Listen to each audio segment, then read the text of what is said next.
Salut tout le monde, c'est Cynthia, j'espère que vous allez bien. Moi, excusez mon petit côté couetté, j'ai juste arrivé de Montréal. Regardez mes beaux nouveaux cheveux qui poussent, c'est cute, ça sort de partout. Donc, c'est ça, on est le 1er septembre, bonne fête du travail à tout le monde. C'est ma semaine 53, mise à jour de la semaine 53 post-op de la sleeve gastrectomie. Pour ceux qui ne me connaissent pas, au début de mon parcours en décembre 2012, mon plus haut poids enregistré était de 280 livres. Le jour de ma chirurgie bariatrique, la sleeve gastrectomie, le 23 août 2013, mon poids était de 238 livres. Et aujourd'hui, j'en ai aucune idée, mais ça devrait être autour de 160, 161, 162. Je pense pas que je sois rendue à 159 encore, mais je me suis pas pesée, ça fait depuis le milieu de la semaine passée. Je fais un petit test, voir, tu sais, à un moment donné, quand on tombe à la fin de la perte de poids, ben c'est ça, à un moment donné, il faut qu'on commence à voir si on est capable de maintenir ça sans être toujours obligé de sauter sur la balance à tous les matins. Moi, je pense que oui. Je pense qu'au niveau de l'alimentation, c'est bien intégré. Donc, voilà.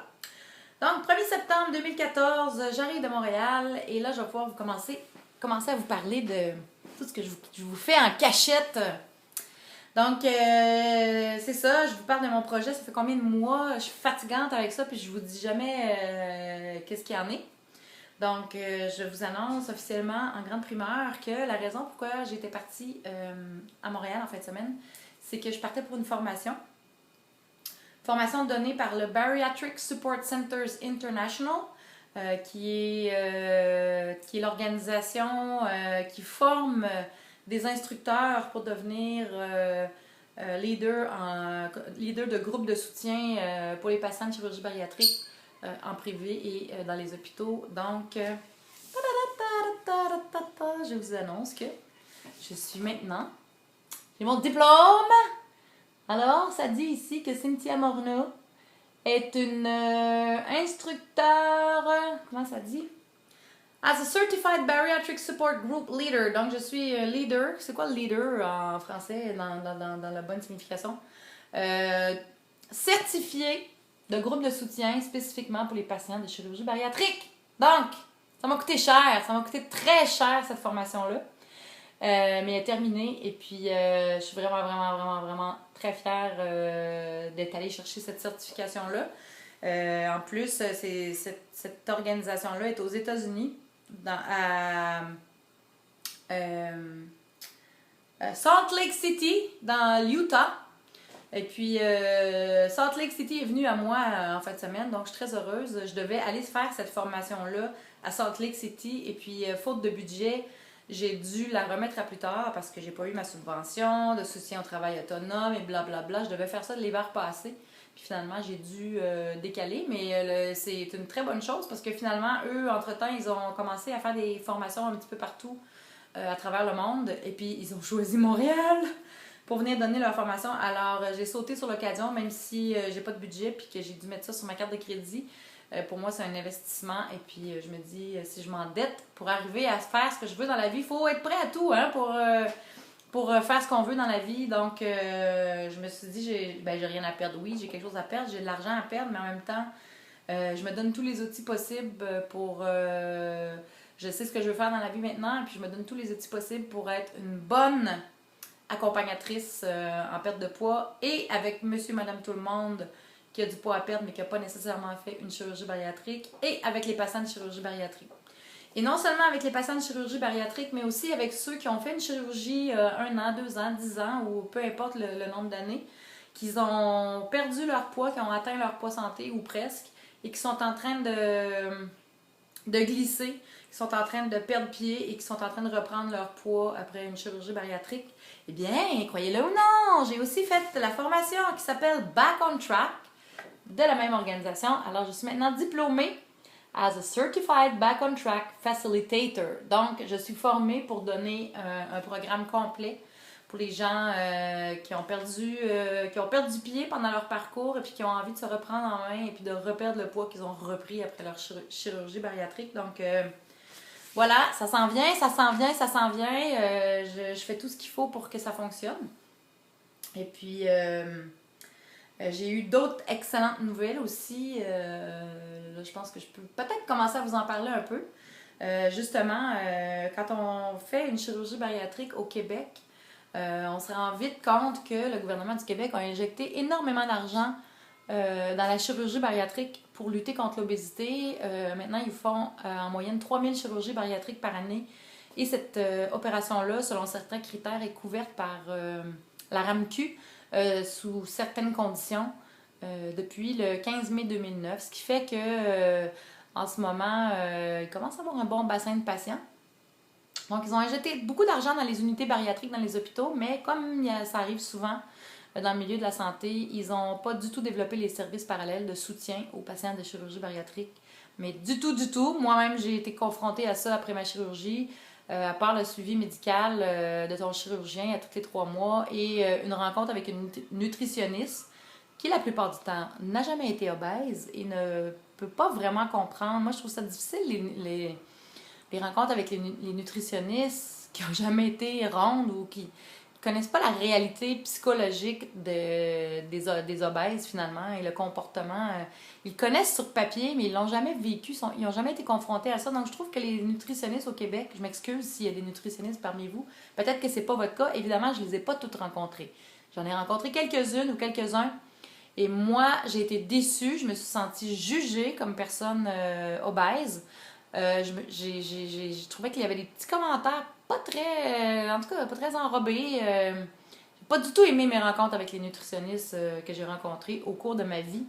Et puis, ce qui fait que de la façon que ça se passe dans un bureau de nutritionniste au Québec, j'y crois pas trop. Il doit sûrement y avoir des perles rares, comme dans n'importe quel domaine. Peut-être que j'ai juste pas été chanceuse, mais en même temps, j'entends à peu près le même son de cloche des autres personnes que je connais qui sont obèses ou qui ont été obèses et qui sont allées consulter des nutritionnistes. C'est pas une expérience super agréable. On se sent jugé, on se sent comme la méchante personne qui mange ses émotions puis qui est pas capable de contrôler ce qu'il met dans son assiette. Well, on n'est pas les seuls. Il y a des minces aussi qui sont pas capables et qui mangent juste des cochonneries. Mais bref, c'est ça. Donc moi, là où je me suis fait opérer, j'ai parlé à mon chirurgien, j'ai fait une espèce de présentation, pitch de vente. J'avais un rendez-vous médical en décembre dernier et je lui ai fait part, je lui ai préparé un dossier expliquant, présentant mes services parce que moi, je me suis dit, ça prend quelqu'un qui développe des services d'aide, de soutien aux patients de chirurgie bariatrique parce qu'on se sent laissé à nous-mêmes, on se sent abandonné en cours de route. On se sent isolé, on a des milliers de questions, on n'a personne pour y répondre. Moi, je suis chanceuse parce que je parle anglais et je suis débrouillarde. Donc, j'ai trouvé mon soutien aux États-Unis. Depuis le début, je me suis beaucoup documentée sur la chirurgie bariatrique avant d'aller de l'avant. Je me suis énormément documentée pendant plusieurs années même. Et c'est ça qui fait que quand j'ai pris la décision de faire la chirurgie, je savais 100% dans quoi je m'embarquais. Je savais exactement ce qui m'attendait. Puis j'ai pris une décision éclairée en toute connaissance de cause. Malheureusement, c'est pas le cas de tout le monde. Parce que bien souvent, malheureusement, les gens qui veulent faire une chirurgie bariatrique, ils sont comme ça et comme ça.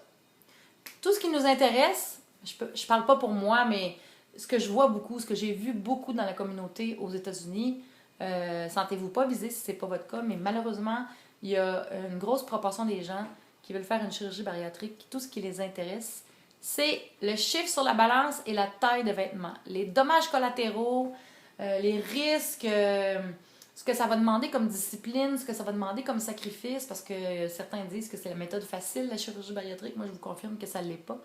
Et il y en a beaucoup qui pensent que oui, justement, c'est la baguette magique, c'est la solution miracle qui va venir à bout de leur obésité, sans effort, ce qui est tout à fait faux. Et les gens s'embarquent là-dedans, et puis finalement sont très déçus, n'arrivent pas à atteindre leur poids santé ou le reprennent assez rapidement parce qu'ils ne sont pas capables de respecter le changement de style de vie que ça demande en faisant une chirurgie bariatrique. Donc, je me suis dit, tabarouette, tu sais, quand tu t'es rendu à te faire enlever 80% de l'estomac, dans mon livre à moi, c'est comme ton dernier recours. Donc, ce serait le fun de mettre toutes nos chances de notre côté pour réussir et d'atteindre nos objectifs et de maintenir et de garder des bonnes habitudes. Mais tout seul, dans notre petit coin, avec nos 1000 questions, puis avec toutes sortes de situations au niveau social, à plein de niveaux, au niveau relationnel. C'est très difficile de garder le cap et puis de ne pas se sentir complètement à part des autres. Le taux de dépression est très élevé chez les patients bariatriques. Et le taux d'échec, malheureusement, est quand même important. Et il y a eu des recherches qui ont été faites par l'Université Stanford et le Bariatric Support Centers International, qui m'ont donné ma formation, qui prouvent et qui concluent que les gens qui ont accès à des groupes de soutien, à des services de soutien, ont énormément plus de chances de réussir, d'atteindre leur poids santé et de le maintenir par la suite que ceux qui n'ont pas accès à des services d'aide, de soutien. Donc, moi, je me suis dit, si c'est pas moi qui le fais, ça va être quelqu'un d'autre. Puis moi, je l'ai dit depuis le début, avant même de faire cette chirurgie-là, je savais déjà que si j'arrivais à destination, si j'arrivais à mon poids santé, ce que je voulais faire de ma vie, c'était aider d'autres personnes à y arriver. Je vous l'ai déjà dit, puis je le redis. Donc, je suis en train de me donner tous les outils possibles pour pouvoir aider d'autres patients de chirurgie bariatrique. Je veux créer une communauté de patients aussi.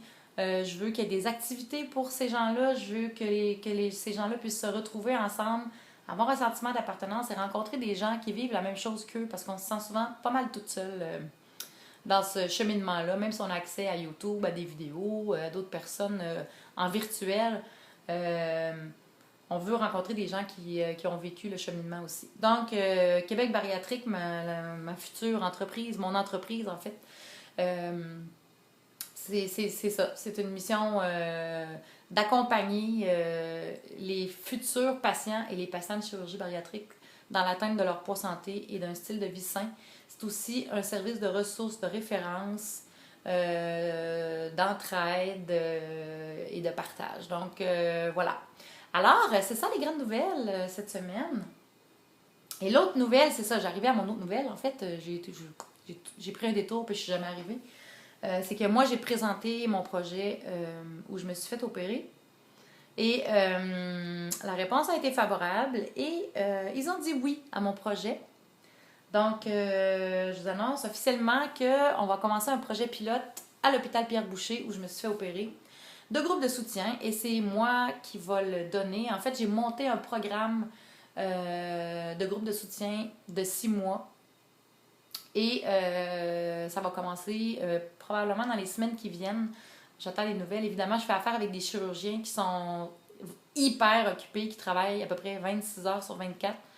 Je les admire beaucoup parce que c'est quelque chose, leur travail. Donc, ça leur retardé un petit peu. C'est pour ça que je vous dis toujours, oui, bientôt, je vais pouvoir vous donner des bonnes nouvelles. Mais là, je pense que ça va être dans les semaines qui viennent.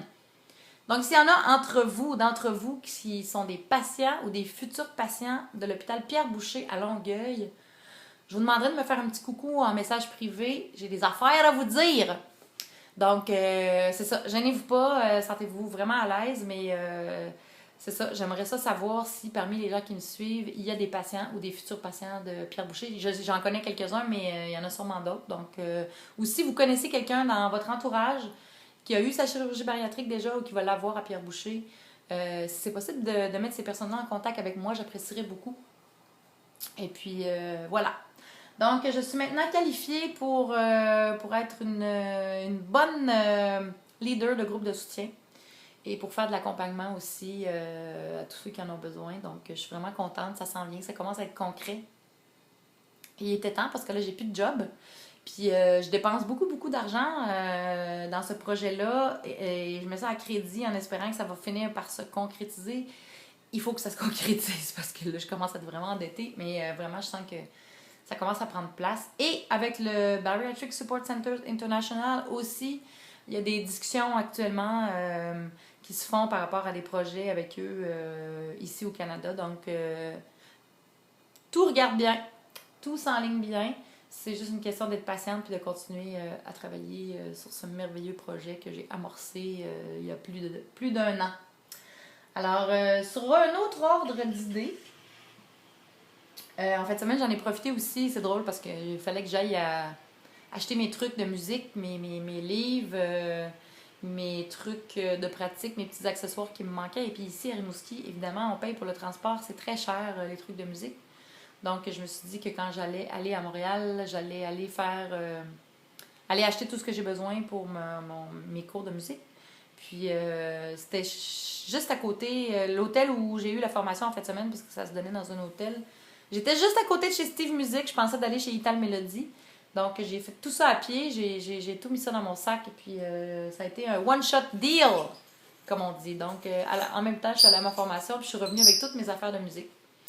Donc, ça a été un week-end productif, très occupé. Je suis un peu fatiguée, mais bon, heureusement, on avait un congé férié, ce qui me permettait de revenir aujourd'hui et non hier. Donc, hier, j'ai pris ça relax avec ma fille. J'ai eu le temps de voir plusieurs amis. Ça a été un week-end occupé mur à mur. Donc, c'est pour ça que j'ai pas pu faire ma vidéo en fin de semaine comme prévu. J'étais trop occupée. Mais c'était pour une bonne cause. Maintenant, j'ai des accréditations très importantes dans ma petite poche d'en arrière. Et puis, j'ai eu les confirmations aussi pour ma conférence, ma première conférence publique que je vais donner le 4 octobre prochain au Salon Vitalité et Joie de Vivre à l'hôtel Centre Palais des Congrès de Rimouski. Et puis, je suis vraiment contente de ça. Et puis, je vais travailler sur ma conférence. Finalement, ça me prendrait comme 36 heures au lieu de 24 heures dans une journée. Ça m'aiderait beaucoup. Je sais pas comment je vais faire pour arriver à tout faire ça en même temps avec les pratiques, la musique et... bref, en tout cas, ça va chauffer tantôt. Fait que je commence à travailler aussi sur ma conférence. J'ai hâte. C'est un projet qui m'excite beaucoup parce que s'il y a une chose qui m'intéresse particulièrement dans mon projet, c'est de faire des conférences. J'ai toujours... Ça fait 10 ans que je pense à faire des conférences, mais que je me demande, je vais faire des conférences sur quoi. Je savais que j'allais en faire un jour, mais je pouvais pas expliquer... qu'est-ce qui s'en venait, mais c'est quelque chose que j'ai toujours... Ben, pas toujours, mais ça fait 8-10 ans là, que je... C'est comme si je le sais qu'un jour, je vais faire des conférences, mais je n'ai aucune idée du sujet. J'ai pensé pendant un bout de temps que j'allais faire des conférences sur l'Afrique parce que la culture africaine me passionne. Je suis allée en Guinée, j'ai appris la musique là-bas et tout. Mais finalement, ça va être des conférences vraiment de motivation par rapport à la perte de poids et par rapport à la réalisation de nos rêves dans la vie et la pensée positive et tout ce qu'on peut arriver à faire quand on croit en soi puis qu'on décide que il y a des choses qu'on retire de notre langage comme je suis pas capable, je serai jamais capable. Moi, c'est quelque chose que je veux pas dire. Puis je suis bien fatigante avec mes filles aussi quand je les entends dire je suis pas capable. Ma plus jeune pourrait témoigner. Je leur dis pas capable, là, ça devrait pas faire partie de ton vocabulaire. Si tu veux, tu peux. Donc, moi, j'ai toujours été un peu comme ça. La perte de poids, c'est juste une autre réalisation qui a suivi toutes les autres avant. J'en ai déjà parlé à quelques reprises au cours de mon cheminement. Mais je suis quelqu'un qui a toujours réalisé ses rêves. Je me dis, la vie est courte. Mon frère est décédé, moi, quand j'avais 18 ans, lui avait 22 ans, puis ça a changé tout le reste de ma philosophie de vie. J'ai comme compris que la vie, c'est aujourd'hui que ça se passe, puis que demain n'est pas garanti. Donc, je suis quelqu'un qui essaie de vivre le plus possible dans le présent. Et quand j'ai vraiment quelque chose qui me travaille en dedans, que je sens que je dois réaliser, je veux pas que ça reste comme un rêve. Je me dis, la vie est courte, donc si je veux faire quelque chose, je le fais. Puis des fois, ça fait qu'on a moins d'argent ou qu'on doit prendre des décisions qui sont pas faciles. Comme moi, en ce moment, je suis en train de m'endetter pour mon projet, mais je me dis, bientôt, ça va rouler, puis j'en aurai plus de dettes. Ça va s'arranger. L'argent, c'est juste de l'argent. On repart pas avec l'argent quand on a fini notre vie sur la Terre. Donc, j'essaie de mettre toutes les chances de mon côté pour réussir mes projets dans la vie, quoi qu'ils soient. Puis je pense que j'ai envie d'aider des gens qui ont de la misère à vaincre leur peur puis à réaliser leurs rêves. J'ai envie de les motiver un peu, de les inspirer à le faire, à se réaliser parce que la vie est courte puis on sait jamais qu'est-ce qui peut nous arriver. C'est ça, demain n'est pas garanti, donc il faut en profiter. Yuki, qu'est-ce qui arrive? J'en ai un qui veut participer. Ils se sont ennuyés, hein? J'étais pas là en fin de semaine, donc... Donc, c'est ça. Je suis un peu speedy, hein? Je suis... j'ai beaucoup de choses dans ma tête. J'ai toute une liste... j'ai un horaire un peu fou pour arriver à la ligne d'arrivée avec tous mes morceaux.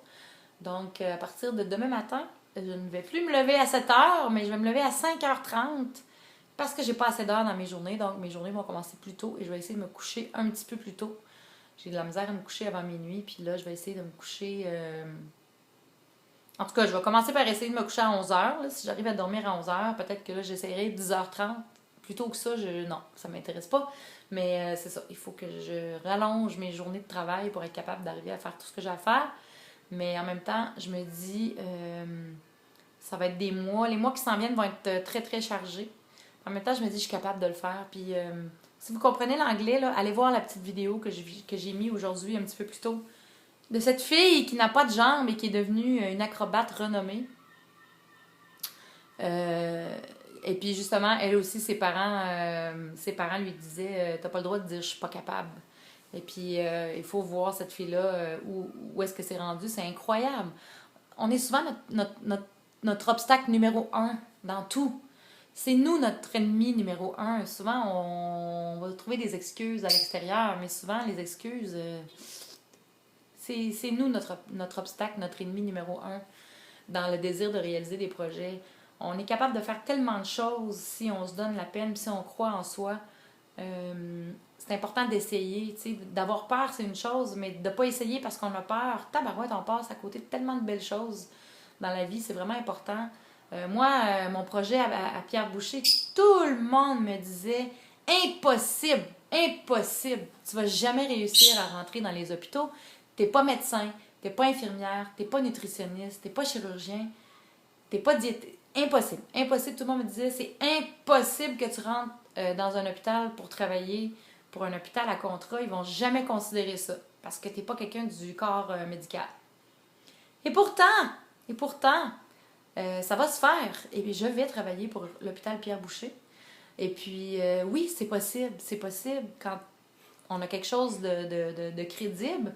J'ai travaillé tellement fort sur ce projet-là. J'ai monté un programme de groupe de soutien avec des thématiques, avec un calendrier précis, avec des sujets qui interpellent les patients de chirurgie bariatrique.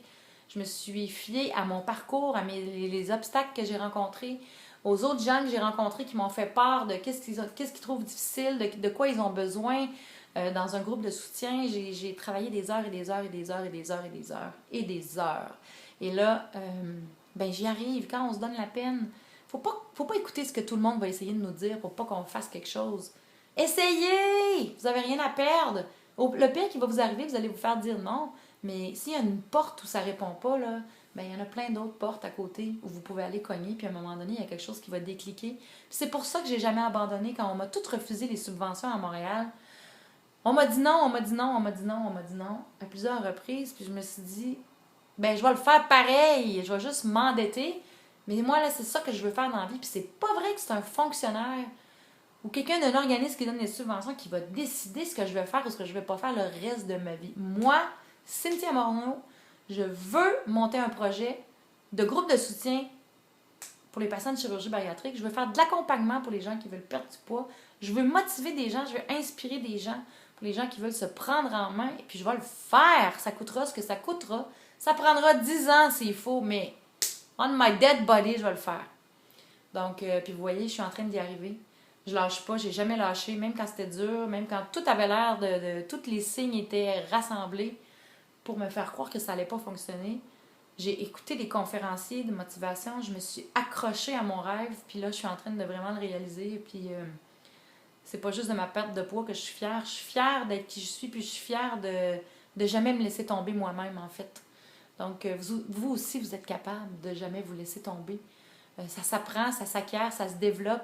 Puis quand on croit en soi, puis qu'on s'aime assez pour se choisir, là, on est capable d'arriver à des choses comme ça. Puis tous ceux qui m'écrivaient pour me dire, oui, moi j'ai des rêves, je rêve de faire ça, je veux retourner à l'école, je veux faire un voyage. Go! Foncez! Chaque jour, faites un petit pas qui va vous aider à vous approcher de votre objectif. Il y en a qui veulent arrêter de consommer de l'alcool. Il y en a qui... J'ai toutes sortes de messages de gens qui sont découragés parce qu'ils rêvent de quelque chose. Puis je ne sais pas pourquoi, j'arrive pas à me grouiller. Arrêtez d'attendre après quelque chose. Il n'y en aurait pas de quelque chose. Il faut que ça vienne de vous. Il faut que ça vienne de l'intérieur de vous. Puis quand on veut vraiment quelque chose, là, oui, c'est possible de le réaliser. Oui, c'est possible de le réaliser. Moi, en 2009, là, je voulais aller apprendre la percussion traditionnelle d'Afrique de l'Ouest en Guinée.